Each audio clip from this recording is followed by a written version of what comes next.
MrPlow goes to the Abattoir, a Crossout video by Dangerously Incompetent. So with the latest update, there's a new brawl, and it's only available for a limited time. It's the Slaughter Brawl. Ooh, excitement. What's it all about? Let's have a look at the information. Well, that doesn't tell you a lot. Just gives you general blurb background.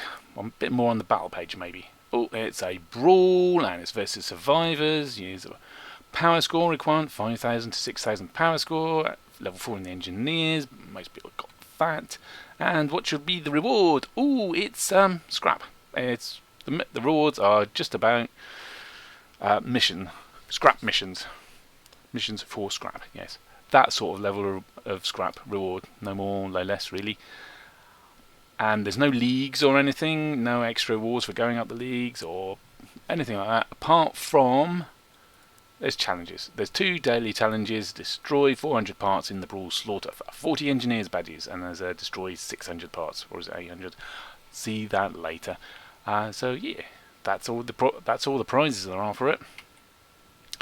Now I'm going to take MrPlow. He's an older build, but he still checks out. He used to be better, of course. Back when before goblins got nerfed and before the big armored tracks got nerfed. Yes, but he has the advantage of being in my blueprints. I've got all the parts, and his power score is just short of 6,000. Now, when I had to take out the fuel tank because they're illegal parts in Slaughter. Look at the blueprints requirements. Yeah, fuel barrel and fuel tank, they're not allowed. Neither are lances, neither is a tusk. So let's go into. Oh no, there's one thing I wanted to do just before then. I'm just going to take out the horn and that decorative hologram because they give the enemy easy points, because you get points for destroying parts. You don't get points for killing people, you don't get points for capturing the base. There is no base. You just get points for destroying people, and it's the first team to hit 5,000 points. So let's go. So we've got 6 players aside. We're on a regular mission map, but there's no bases to capture. It's purely about destroying the enemy. And this one's a mine layer. Ooh, dirty mine layers. And he's gone. Oh, and there's a whole bunch south of there. I don't really want to go in on my own. Well, I'm not quite on my own. But they're coming this way anyway. Hooray, I can shoot them up here.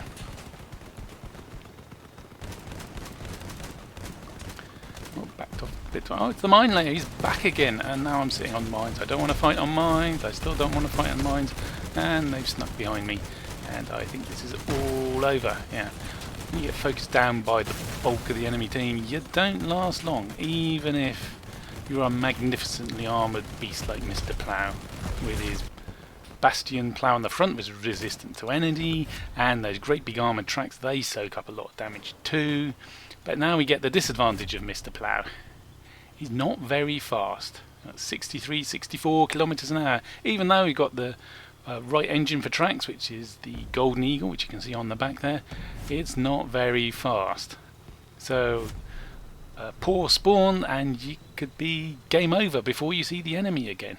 It takes ages to find them.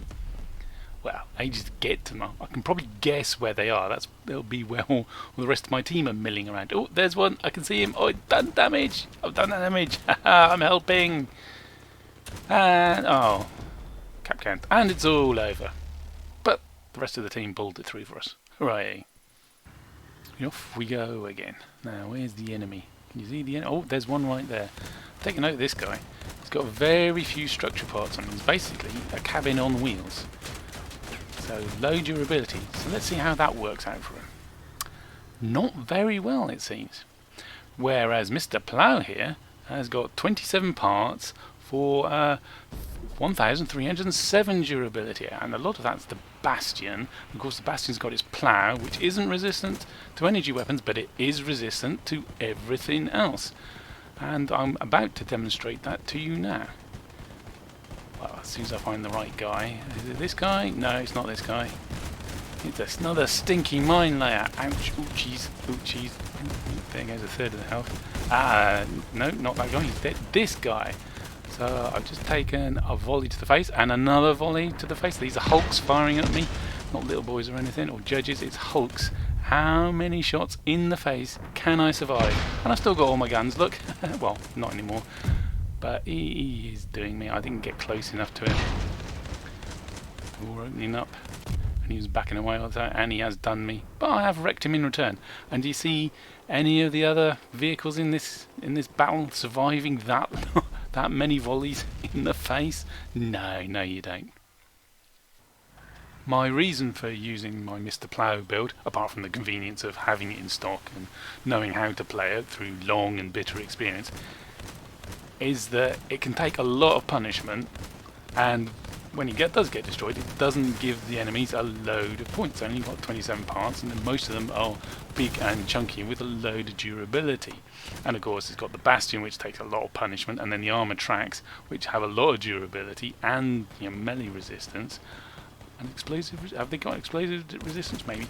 But they don't add to the durability of the build, but they will take a lot of punishment, and between the two of them, between the tracks and the bastion, the goblins are nicely armoured, well in place, so they're very rarely shot off. So I can take a load of punishment, whereas most of the people I'm meeting have got guns stuck up, they're exposed somewhere, like this guy. He's got lots of guns and he's shooting me for damage, but all his guns are very exposed. So if I get the right range, because the goblins are low down, I can't go point blank, I can just pick off his guns. Now what are you going to do? Oh, he's going to self-destruct. But now I'm going to shoot off his wheels and drive away. Whee! And so this little melee was 3 versus 3, but my two allies lost their guns early and died, but I'm still going and finishing off all on my lonesome. Okay, I'm on a slither of health left and I'm on fire, but I'm still going, and I haven't given the enemy, well, I might give them 1 or 2 points somewhere, but I haven't seen. Can you see anything that's dropped off? Oh, that side's dropped off a bit. There's a handful of points. Oh, and when you're on a slither of health, maybe it's not a good idea to go charging right back into the enemy and give them an easy kill and some easy points to finish, which maybe someone else did. But it wasn't me. I didn't cause us to lose that time. I should probably stop talking about MrPlow now, even though it is a fascinating build, and talk a bit more about the Slaughter Brawl, because after all it is a brawl. Even though you get scrap as a reward, and there's a load of challenges that require you to be in a mission to complete, it seems to count for that as well. But it is the brawl. You can't win by just wiping out the enemy, because they respawn. They come back to haunt you. Oh, it's terrible. And there's no bases, so you can't win by capturing. You only win by your team amassing a total of 5,000 points, and you get those points by destroying enemy parts. So you can shoot off their weapons, that's a few points. You can shoot off a load of their structure, that's a lot of points. You can destroy them utterly, that's all their remaining parts converted into points for you. Huzzah! Oh, and if you don't kill them directly, maybe they fall into one of the Ravager's holes, they get destroyed, and you get the points for all their parts that have just been destroyed. Incidentally, that's the same for self-destruction as well. If you self-destruct, you hand the enemy points. So if you're going to shoot someone and you've got rid of their weapons, they can't do much. You can just drive away, because the only thing they can do is self-destruct and hand you a bunch of points.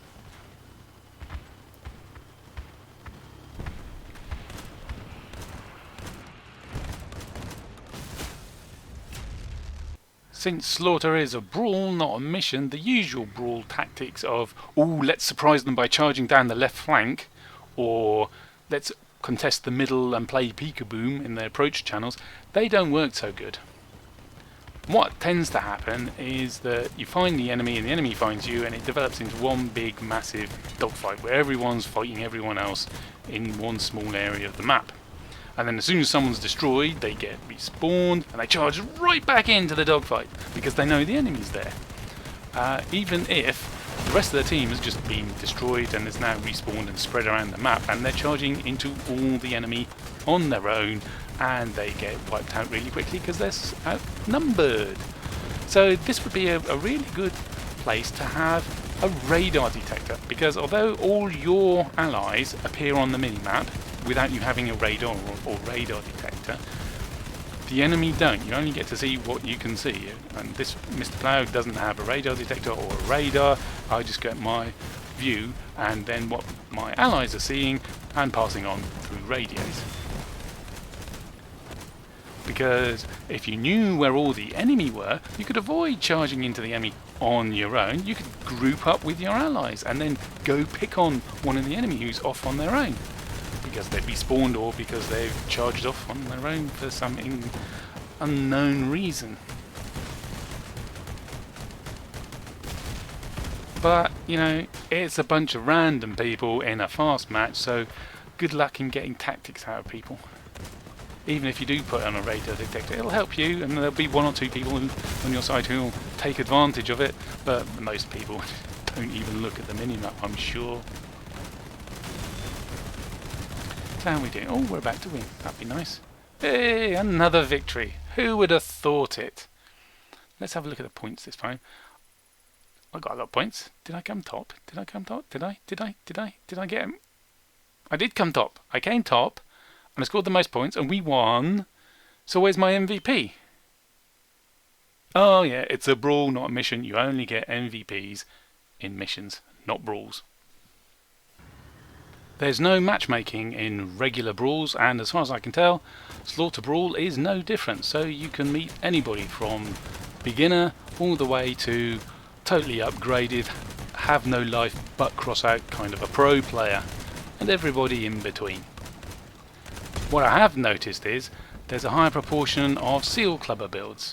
You know, the type cabin, a couple of relic weapons, a few movement parts, and that's about it.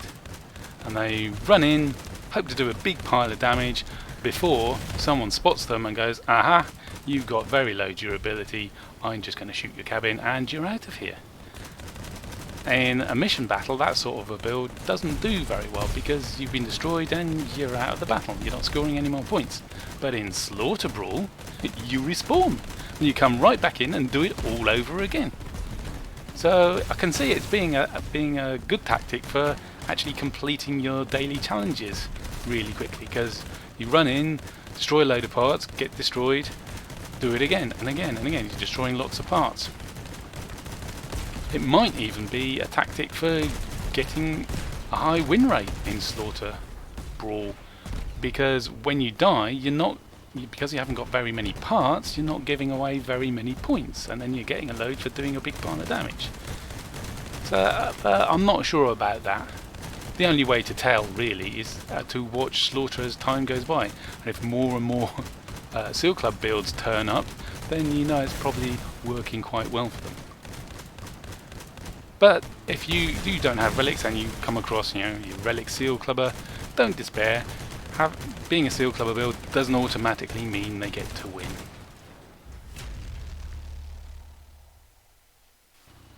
There aren't that many hovers playing in Slaughter Brawl. I can't think why. No, wait, the other thing, I can think why. It's mainly because 6,000 power score is about the lower limit for a working hover build. And secondly, everybody's charging around all over the place. The usual places they shelter from the enemy behind their allies, they're gone.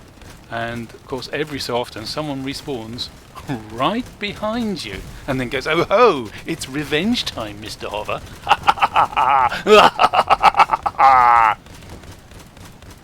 Overall, Slaughter gets the dangerously incompetent thumbs up.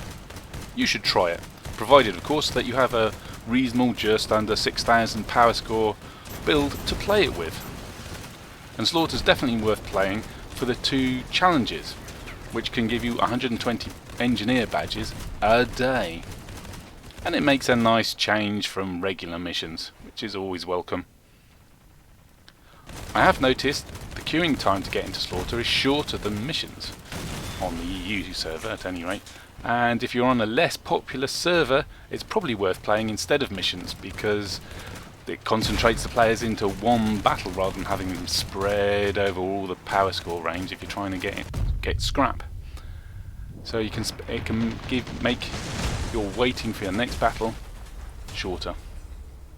I'll be playing Slaughter till it ends in a week and a bit's time. But what build should I be using? MrPlow's doing okay, but he's not doing big damage. Maybe I should try something a bit more up to date.